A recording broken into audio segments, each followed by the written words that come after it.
तो बहुत स्वागत आप सभी का एक बार फिर से खंडवा डिफेंस फैक्ट पर। आज की इस वीडियो में हम लोग दो खबरों को लेकर डिस्कस करेंगे। एक खबर जहां पर हमारी एंटी स्टेल्थ वॉरफेयर से संबंधित है, तो वहीं पर दूसरी खबर जोहो से संबंधित है। दोनों ही खबरें बहुत शानदार है, इस वजह से मैं निवेदन करूंगा कि वीडियो को एकदम अंत तक जरूर देखते रहिए। साथ ही इसी तरह की वीडियोस के लिए सब्सक्राइब जरूर कर लीजिएगा। तो देखिए, सर्वप्रथम हम लोग बात कर लें जोहो की। जोहो हमारे देश के लिए कई सारे सॉफ्टवेयर, कई सारे एप्लीकेशंस और ब्राउज फीचर जैसी चीजें तैयार कर रहा है, जिससे कि हम लोग इस क्षेत्र में आत्मनिर्भर हो पाए। जहां पर व्हाट्सएप के रिप्लेसमेंट के तौर पर इन्होंने RTI तैयार किया है। RTI पर आपको हमारे चैनल का पेज भी मिल जाएगा, खंडवा वाला के नाम पर आप सिंपली सर्च कर सकते हैं, या फिर लिंक भी आपको डिस्क्रिप्शन में मिल जाएगी। साथ ही बात की जाए जोहो मेल की, तो ये रिप्लेसमेंट बताया जाता है जीमेल का। अब आपको याद होगा जिस समय जोहो मेल वगैरह को लेकर काफी चीजें ट्रेंड में थी, उस समय मैंने आपको एक खबर बताई थी। उसमें हम लोगों ने ये डिस्कस किया था कि जितने भी केंद्रीय कर्मचारी है, जिनकी संख्या 7 लाख बताई जाती है, उनसे संबंधित टोटल 12.68 लाख ईमेल अकाउंट जो कि इस समय जीमेल के माध्यम से चलते हैं, इन्हें शिफ्ट कर दिया जाएगा जोहो मेल पर। अब आप खबर पढ़िए यहाँ पर दैनिक भास्कर की। इस खबर के अनुसार बताया जा रहा है कि केंद्रीय कर्मचारियों के 12 lakh Gmail account finally Zoho पर शिफ्ट हो चुके हैं। जी हाँ, तो ये कितनी बड़ी और कितनी सिग्निफिकेंट खबर है, आप समझ सकते हैं इस बात को।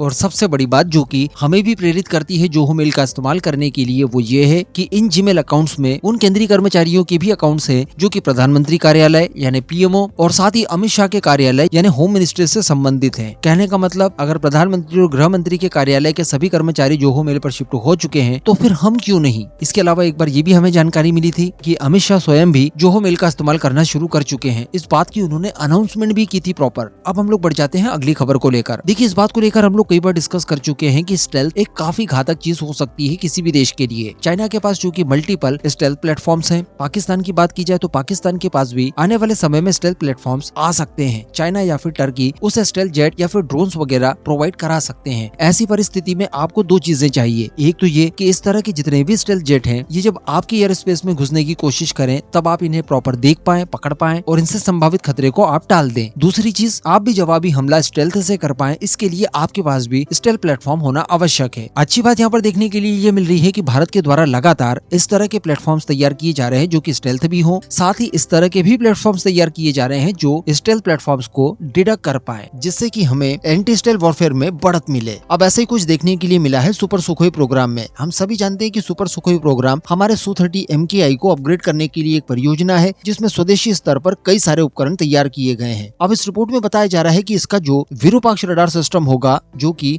Gallium nitride based AESA radar system होगा, ये काफी पावरफुल होगा और इतना पावरफुल होगा कि ये किसी 5th जनरेशन के स्टेल्थ जेट को भी आसानी से डिडक्ट कर पाएगा। बताया जा रहा है कि ये रडार सिस्टम अपने उत्पादन के लिए पूरी तरह से तैयार है। इसमें 2400 से ज्यादा TR मॉड्यूल्स होंगे, यानी ट्रांसमिट रिसीवर मॉड्यूल्स, और इतनी संख्या में TRM होने की वजह से इसकी रेंज काफी ज्यादा बढ़ जाती है। इस वजह से ये काफी ताकतवर हो जाता है और आसपास के क्षेत्र में ज्यादा रेंज तक और ज्यादा से ज्यादा नंबर्स में खतरों को पहचानने में सक्षम होता है। इसी क्षेत्र में AESA radar system stealth jet के खतरे को भी आसानी से भाप जाते हैं, क्योंकि हम सभी जानते हैं कि जो स्टेल्थ प्लेटफॉर्म्स होते हैं, इनका RCS काफी कम होता है, रडार क्रॉस सेक्शन, और यही इनकी मेन ताकत है, क्योंकि इसकी वजह से कोई रडार सिस्टम इन्हें पकड़ नहीं पाते। लेकिन अगर बात की जाए विरूपाक्षी रडार सिस्टम की, जो कि AESA होगा, ये लो ऑब्जर्वेबल और इसके अलावा जो वेरी लो ऑब्जर्वेबल होगा, उस टारगेट को भी ये आसानी से डिडक्ट कर पाएगा। ये क्षमता इसके अंदर दी गई है DRDO के द्वारा। तो अगर ऐसा होता है तो आप समझ लीजिए कि चाइना का जो J-20 है, और साथ ही अगर पाकिस्तान भविष्य में J-31 या फिर टर्की से कान फाइटर जेट एक्वायर करता है, तो इन्हें भी आसानी से हमारा Su-30 MKI पकड़ पाएगा।